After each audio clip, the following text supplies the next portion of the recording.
Everyone, good morning. ನಾನು video ಮಾಡೋದೇ ಮರ್ತೋಗ್ಬಿಟ್ಟಿದ್ದೀನಿ. Already 9 o'clock ಆಯಿತು. ಫುಲ್ ರೆಡಿ ಆಗಿದ್ದೀವಿ ಇವಾಗ ಜಟಾಯುಗೆ ಹೋಗೋಕ್ಕೆ. ಆ್ಯಂಡ್ ಎಲ್ಲ ರೆಡಿ ಇತ್ತು. ಹೋಗ್ತಾ ಹಂಗೆ ಬ್ರೇಕ್ಫಾಸ್ಟ್ ಮಾಡಿಕೊಂಡು ಜಟಾಯುಗೆ ಹೋಗಿ ಜಟಾಯುವಿಂದ ಮ್ಯಾಂಗ್ಳೂರ್ ಹೋಗ್ತೀವಿ. ಸೊ ಪಟ ಪಟ ಅಂತ ಓಡಬೇಕು. ನಾವಿವತ್ತು ಗಾಡಿ ರೆಂಟ್ ಮಾಡ್ಕೊಂಡ್ವಿ, ಅಂದರೆ 24 hours 1 ಡೇಗೆ. ಅದಕ್ಕೋಸ್ಕರ ಅವ್ರು ಇಲ್ಲೇ ಬಂದಿದ್ದರು. ನಮ್ಮ ರೂಮ್ ರಿಸೆಪ್ಷನಿಸ್ಟ್ ಏನಿದ್ರು ಅವರೇ ಕಾಲ್ ಮಾಡಿ ಕರೆಸಿದ್ರು. ಸೊ ಅವರೇ ಇಲ್ಲಿಗೆ ಬಂದುಬಿಟ್ಟು ನಮಗೆ ಬೈಕ್ ಕೊಟ್ಬಿಟ್ಟು ಹೋದರು.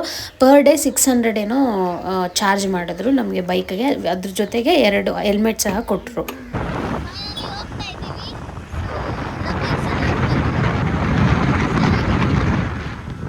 ಆ್ಯಂಡ್ 1000 rupees ಡೆಪಾಸಿಟ್ ಮಾಡಿಸ್ಕೊತಾರೆ. ವಾಪಸ್ ರಿಟರ್ನ್ ಮಾಡ್ತಾ 1000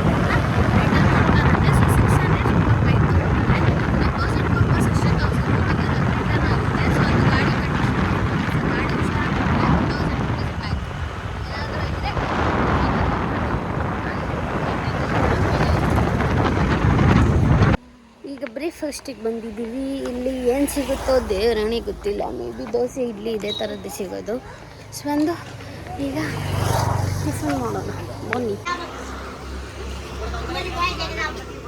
ಎಡವಾಗಿ ಹೋಗ್ಬೇಕಂತೆ ಪೆಟ್ರೋಲ್ ಹಾಕ್ಸ್ಕೊಳ್ಳೋಕ್ಕೆ. Aunty breakfast what?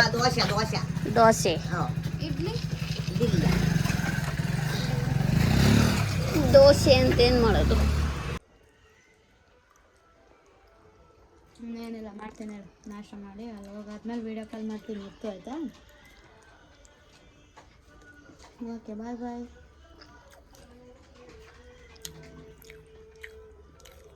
ರೇಖಾ ಜೊತೆ ವಾಣಿಶ್ರೀ ನೋಡಿ ಫ್ರೆಂಡ್ಸ್, ಇದು ಒಣಗಿರೋ ಮೆಣಸಿನ್ಕಾಯಿ ಬೇಕಂದರೆ ಎಣ್ಣೆಲ್ಲ ಫ್ರೈ ಮಾಡಿ ತಿನ್ಬೋದು. ಇದು ಫಿಶ್ಶು, ಡ್ರೈ ಫಿಶ್ಶು. ಇಲ್ಲೊಂದಿದೆ ಡ್ರೈ ಫಿಶ್. ಇವ್ರ ಸೈಡ್ದು, ಕೇರಳ ಸೈಡ್ದು ಬಾಳೆಹಣ್ಣು ಹಿಂಗಿರುತ್ತೆ. ಇಲ್ಲಿ ಇಂಥ ಮನೆ ಸಖತ್ತಾಗಿದೆ. ಚೆನ್ನಾಗಿದೆ. ಆಮ್ಲೆಟ್ ತೊಗೊಂಡು, ದೋಸೆ ತೊಗೊಂಡು, ಚಟ್ನಿ ಸಾಂಬಾರು ಸಖತ್ತಾಗಿದೆ. ನೆನ್ನೆ ಒಂದು ಹೋಟೆಲ್ಗೆ ಹೋಗಿದ್ವಿ. ಫ್ರೈಡ್ ರೈಸ್ ಮತ್ತು ಸಲಾಡ್ ತೊಗೊಂಡ್ವಿ. ಫ್ರೈಡ್ ರೈಸ್ ಚೆನ್ನಾಗಿತ್ತು, ಓಕೆ, ತುಂಬ ಏನು ಚೆನ್ನಾಗಿರಲಿಲ್ಲ, ಬಟ್ ಚೆನ್ನಾಗಿತ್ತು. ಸಲಾಡ್ ತೊಗೊಂಡ್ವಿ. ನಾವು ಅಂದ್ಕೊಂಡ್ವಿ ಸಲಾಡ್ ಅಂದರೆ ಬೆಂಗಳೂರಲ್ಲಿ ಕೊಡ್ತಾರಲ್ಲ, ಎಲ್ಲ ಚೆನ್ನಾಗಿ ಕಟ್ ಮಾಡಿ ಅದ್ರ ಮೇಲೆಲ್ಲ ಚೆನ್ನಾಗಿ ಸ್ಪಿನಚ್ ಎಲ್ಲ ಹಾಕಿ ಡ್ರೆಸ್ಸಿಂಗ್ಸ್ ಎಲ್ಲ ಮಾಡಿ ಕೊಡ್ತಾರೆ. ಅಂದರೆ ಅಣ್ಣ ಕ್ಯಾರೆಟು, ಈರುಳ್ಳಿ, ಸೌತೆಕಾಯಿ ಕಟ್ ಮಾಡಿಬಿಟ್ಟು ಕೊಟ್ಟಿದ್ದಾರೆ. ಆಮೇಲೆ ಕ್ಯಾಬೇಜ್ ಎಲ್ಲ ಕಟ್ ಮಾಡಿಬಿಟ್ಟು ಕೊಟ್ಟಿದ್ದಾರೆ. ನಾನು ಅಂದ್ಕೊಂಡೆ ಬೆಂಗಳೂರಿಗೆ ಬಂದರೆ ಇದನ್ನು ಸೈಡ್ ಡಿಶ್ಶಾಗಿ ಕೊಡ್ತಾರೆ ಅಣ್ಣ ಫ್ರೀಯಾಗಿ, ನೀನು ಎಲ್ಲರೂ ತಟ್ಟಲ್ಲಿ ಮಿಕ್ಕಿರೋದು ನಮ್ಗೆ ಹಾಕೊಂಬಂದು ಕೊಟ್ಟಿದ್ವಿ ಅಂತ ಬೇಜಾರಾಗೋಯಿತು. ಹೊಟ್ಟೆ ತುಂಬ ತಿನ್ನಲೇ ಇಲ್ಲ. ಬಟ್ ಇವಾಗ ನಮ್ಮ ಜೊತೆ ಬಂದಿರೋರೆಲ್ಲ ಮುಂದಕ್ಕೆ ಹೋದರು. ಎಷ್ಟೊಂದು ಜನ ಇನ್ನೂ ಬಂದೇ ಇಲ್ಲ ಅಲ್ಲ. ಮೇ ಬಿ ಅವ್ರು ಅಲ್ಲೇ ಎಲ್ಲಾದರೂ ಬ್ರೇಕ್ಫಾಸ್ಟ್ ಮಾಡ್ಕೊತಾ ಇರ್ತಾರೆ.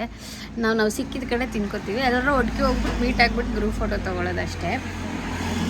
ನಮಗೆ ಎಲ್ಲಿ ಕಂಫರ್ಟಬಲ್ಲು ಅಲ್ಲಿ ಹೋಗ್ತಾ ಇರ್ತೀವಿ. ಅವರಿಗೆಲ್ಲ ವೆಯ್ಟ್ ಮಾಡೋಕ್ಕೆ ಹೋಗಲ್ಲ.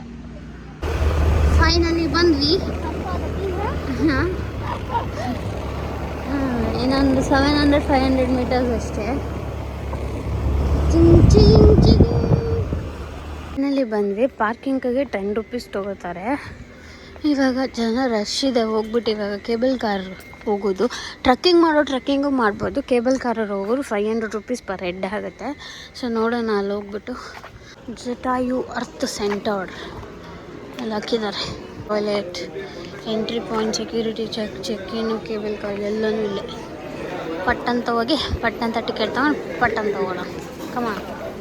ಕೇಬಲ್ ಕಾರಿಗೆ ಟಿಕೆಟ್ ಬಂದ್ಬಿಟ್ಟು ಇಲ್ಲಿ ಇದೆಯಲ್ಲ ಟಿಕೆಟ್ ಕೌಂಟರ್, ಇಲ್ಲಿ ಪರ್ ಹೆಡ್ಡು 550 ಅಂತ ಹೇಳ್ತೆ. ಅಂದರೆ ಅಪ್ ಆ್ಯಂಡ್ ಡೌನ್ ಎರಡು ಸೇರಿ 550.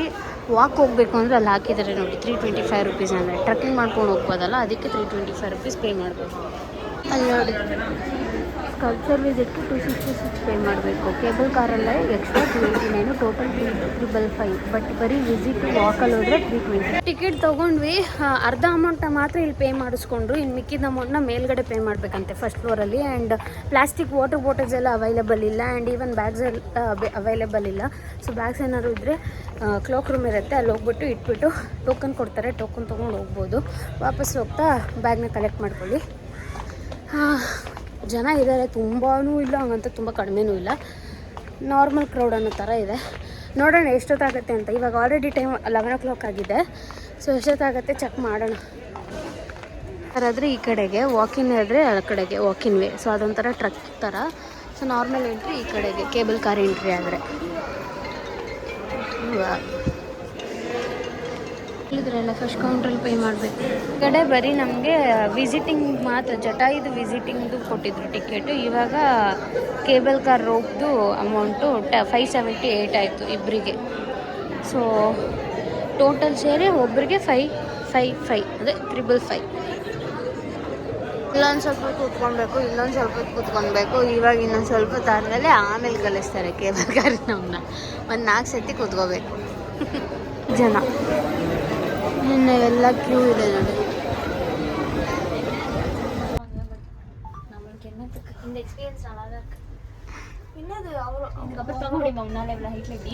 ಕೇಬಲ್ ಕಾರಿಂದ ಕೆಳಗಡೆ ಕಾಣಿಸುತ್ತೆ ನೋಡಿ, ಅಂದರೆ ವಾಕ್ ಮಾಡ್ಕೊಂಡು ಬರೋರು 1000 ಸ್ಟೆಪ್ಸ್ ಏನೋ ಇದೆಯಂತೆ. ಸೊ ವಾಕ್ ಮಾಡ್ಕೊಂಡು ಬಂದರೆ ಅಲ್ಲಿಂದ ಡೈರೆಕ್ಟ್ ಏನಿದೆ ಆ ಸ್ಟ್ಯಾಚು ಅಲ್ಲಿಗೆ ಬರ್ತಾರೆ. ನಮ್ಮದು ಕೇಬಲ್ ಕಾರ್ ಅಲ್ಲಿ ಹೋಗ್ಬಿಟ್ಟು ಆ ಸ್ಟೆಪ್ಸ್ನ ಒಂದು 10-15 ಸ್ಟೆಪ್ಸ್ ನಾವು ಹತ್ಕೊಂಡು ಹೋಗ್ಬೇಕು, ಆ ಥರ ಇರುತ್ತೆ. 5 ಮಿನಿಟ್ಸ್. ಸೊ ಫೈನಲಿ ಬಂದ್ವಿ. ಬಿಸಿಲು ಮಾತ್ರ ಕೇಬಲ್ ಕಾರಲ್ಲಿ ಬಂದಿತ್ತು. ವಾಕ್ ಮಾಡ್ಕೊಂಡ್ಬಂದ್ರೆ ಯಾವಾಗಪ್ಪ ಕೆಳಗೆ ಹೋಗ್ತೀವಿ ಇನ್ನಷ್ಟು ಬಿಸಿಲಿತ್ತು. ಆ್ಯಂಡ್ ತುಂಬ ಚೆನ್ನಾಗಿದೆ, ಪ್ಲೇಸ್ ಚೆನ್ನಾಗಿದೆ. ಬಟ್ ಏನಂತ ಅಂದರೆ ಒಳಗಡೆ ಮ್ಯೂಸಿಯಂ ಇದೆ ಅಂತೆ, ಅದಕ್ಕಾಗಿ ಇನ್ನೊಂದಕ್ಕಾಗಿ ಅಲೋನೇ ಮಾಡಲಿಲ್ಲ. ಬಿಕಾಸ್ ಇನ್ನಾಗೇನೋ ಅಂಡರ್ ಕನ್ಸ್ಟ್ರಕ್ಷನ್ಸ್ ಅಂತ ಹೇಳಿದ್ರು. ಸೊ ಸುಮ್ಮನೆ ವೇಸ್ಟ್ ಆಯಿತು ಅಂತ ಅನ್ನಿಸ್ತು. ಅಂದರೆ ಜಸ್ಟ್ ಆಚೆಯಿಂದ ನೋಡ್ಕೊಂಡು ಬರೋ ಥರ ಆಯಿತು, ಒಳಗಡೆ ಎಲ್ಲ ಪೂರ್ತಿಯಾಗಿ ನೋಡೋಕ್ಕೆ ಆಗಲಿಲ್ಲ. ಅದು ಬಿಟ್ಟರೆ ಬಟ್ ಆಚೆಯಿಂದ ಇದು ಸಖತ್ತಾಗಿ ಕಾಣುತ್ತೆ. ಇದ್ರ ಕತೆ ಬಂದ್ಬಿಟ್ಟು ಶ್ರೀರಾಮನ ಆ ಕಾಲದಲ್ಲಿ ಇದಾದಾಗ ಪಕ್ಷಿ ಬಂದು ಈ ಜಾಗದಲ್ಲಿ ಬಿದ್ದೋಗಿತ್ತಂತೆ. ಸೊ ಅದನ್ನ ಇವಾಗ ಈ ಜಾಗ ಏನಿದೆ ಅದನ್ನ ಪೂರ್ತಿಯಾಗಿ ಈ ಥರ ಅವರು ಇಯರ್ ಬೈ ಕನ್ಸ್ಟ್ರಕ್ಟ್ ಮಾಡಿಕೊಂಡು ಕೊನೆಗೆ ಇಲ್ಲಿವರೆಗೂ ತೊಗೊಂಬಂದು ನಿಲ್ಲಿಸಿದ್ದಾರೆ. ಅದ್ರ ಜೊತೆಗೆ ಇಲ್ಲಿ ರಾಮನ ಪಾದ ಸಹ ಇದೆ, ರಾಮನ್ ಟೆಂಪಲ್ ಸಹ ಇದೆ. ರಾಮನ್ ಪಾದ ಇರೋದು ಇನ್ನೊಂಚೂರು ಮುಂದೆ ಇದೆ, ಅದನ್ನು ತೋರಿಸ್ತೀನಿ. ಆ್ಯಂಡ್ ಅಲ್ಲಿ ಕಾಣಿಸ್ತಾ ಇರೋದು ಒಂಥರ ವ್ಯೂ ಥರ. ಅಲ್ಲೋಗಿ ನಿಂತ್ಕೊಂಡ್ರೆ ಇಡೀ ಕೇರಳ ಅಂದರೆ ಈ ಪ್ಲೇಸ್ ಏನಿದೆ ಆ ಪ್ಲೇಸ್ದು ಫುಲ್ ವ್ಯೂ ಕಾಣಿಸುತ್ತೆ ಎಲ್ಲನೂ. ಬೇಕು ಅಂದರೆ ಫೋಟೋಸ್ ಇದೆ. ಜಟಾಯು ರಾಮ ಟೆಂಪಲ್ ಟ್ರಸ್ಟ್ ಅಂತ ಇದೆ ನೋಡಿ, ಇದು ಟೆಂಪಲ್ಲು. ಸೊ ಇದು ವ್ಯೂ ಅಷ್ಟೇ. ಏನಾದರೂ ಐಟಮ್ಸ್ ಬೇಕು ಅಂದರೆ ತೊಗೊಳ್ಬೋದು. ಇಲ್ಲಿ ಯೂಸ್ ಮಾಡಿದ್ದಾರೆ ಅನಿಸುತ್ತೆ. ಟೆಂಪಲ್ ಟ್ರಸ್ಟ್ ಅಂತ ಹಾಕಿದ್ದಾರೆ, ನೋಡೋಣ. ಬಸ್ ಸ್ಟ್ಯಾಂಡಲ್ಲಿ ಸ್ಲಿಪ್ಪರ್ ಬಿಟ್ಟು ಅಂದಮೇಲೆ ಇಲ್ಲಿರೋದು ಟೆಂಪಲ್ಲು. ಹೆವಿ ಬಿಸಿಲಿದೆ ಮಾತ್ರ, ಕಾಲು ಸುಡ್ತಾ ಇದೆ. ಓಪನ್ ಇಲ್ಲ, ಬಟ್ ಹಂಗೆ ಗ್ಲಾಸಿಂದ ಟೆಂಪಲ್ ದೇವ್ರನ್ನ ನೋಡ್ಕೊಬೋದು. No photos video. ಅಲ್ಲಿ ಫೋಟೋ ಎಲ್ಲ ಇಲ್ಲ, ಬಟ್ ಟೆಂಪಲ್ ಅಂದರೆ ಒಳಗಡೆ ದೇವ್ರು ಮಾತ್ರ ಸಖತ್ತಾಗಿದೆ, ಸಖತ್ ಚೆನ್ನಾಗಿದೆ ಒಳಗಡೆ. ಇದು ಲಕ್ಷ್ಮಣ ಸ್ವಾಮಿ ಅಂತೆ, ಇದು ಆಂಜನೇಯ.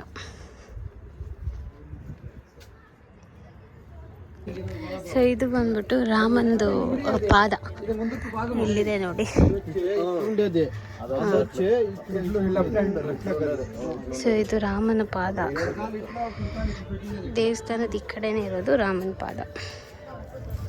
ಎಷ್ಟೊಂದು ಜನ ದುಡ್ಡೆಲ್ಲ ಹಾಕಿದ್ದಾರೆ. ಇದು ಒಂದು ಕಾಲು, ಇದು ಒಂದು ಕಾಲು. ಇವಾಗ ಎಕ್ಸಿಟ್ ಆಗ್ತೀವಿ. ಇನ್ನು ನೋಡಿ ಕ್ಯೂ, ಕೂತ್ಕೊಂಡು ಹೋಗ್ಬೇಕು. ಇದು ಎಕ್ಸಿಟ್ ಇಲ್ಲ. ಈ ಥರ ಎಲ್ಲ ಗೇಮ್ ಮಾಡಿದ್ರೆ ಗೊಂಬೆ ಸಿಗುತ್ತಲ್ಲ, ಸೊ ಆ ಥರ ಎಲ್ಲ ಇದೆ. ಫೈನಲಿ ಎಕ್ಸಿಟ್ ಆಯಿತು. ಅಲ್ಲಿ ಚೆನ್ನಾಗೈತೆ. ಇವಾಗ ನಾವು ನೆಕ್ಸ್ಟ್ ಜಟಾಯುಯಿಂದ ನಾವು ಫೇಮಸ್ ಕೆಫೆ ಸಾವಾ ಅಂತ, ವರ್ಕಳದಲ್ಲಿ ತುಂಬಾ ಫೇಮಸ್ ಈ ಕೆಫೆ. ಅಂದರೆ ಬೀಚ್ ಸೈಡ್ ಇರೋದ್ರಿಂದ ತುಂಬಾ ಸಖತ್ತಾಗಿರುತ್ತೆ ಬೀಚ್ ವ್ಯೂ ಜೊತೆಗೆ. ಈ ಪ್ಲೇಸ್ ಹೇಗಿತ್ತು ಅನ್ನೋದನ್ನು ನಾನು ನೆಕ್ಸ್ಟ್ ವಿಡಿಯೋದಲ್ಲಿ ಹಾಕ್ತೀನಿ. ಆ್ಯಂಡ್ ಏನೇನು ತೊಗೊಂಡ್ವಿ, ಏನು ಮಾಡ್ಬೋದು ಅಲ್ಲಿ, ಪ್ರತಿಯೊಂದೂ ನಾನು ನೆಕ್ಸ್ಟ್ ವಿಡಿಯೋದಲ್ಲಿ ಹಾಕ್ತೀನಿ. ಈ ವಿಡಿಯೋ ನಿಮ್ಗೆ ಇಷ್ಟ ಆಯಿತು ಅಂದ್ಕೊಂಡಿದ್ದೀನಿ. ಅಂದರೆ ಎಲ್ಲ ಇನ್ಫಾರ್ಮೇಷನ್ ನಾನು ಏನು ಕೊಡ್ತೀನೋ ಅದನ್ನೆಲ್ಲ ನಿಮಗೆ ಯೂಸ್ ಆಗುತ್ತೆ ಅಂತ ಅನ್ಕೋತಾ ಇದ್ದೀನಿ. ಏನಾದರೂ ನಿಮಗೆ ಡೀಟೇಲ್ಸ್ ಬೇಕಿದ್ರೆ, ಡೌಟ್ಸ್ ಇದ್ದರೆ ದಯವಿಟ್ಟು ಅದನ್ನು ಕಮೆಂಟ್ ಸೆಕ್ಷನಲ್ಲಿ ಹಾಕಿ ನಾನು ರಿಪ್ಲೈ ಮಾಡ್ತೀನಿ. ಬಾಯ್, ಥ್ಯಾಂಕ್ಸ್ ಫಾರ್ ವಾಚಿಂಗ್.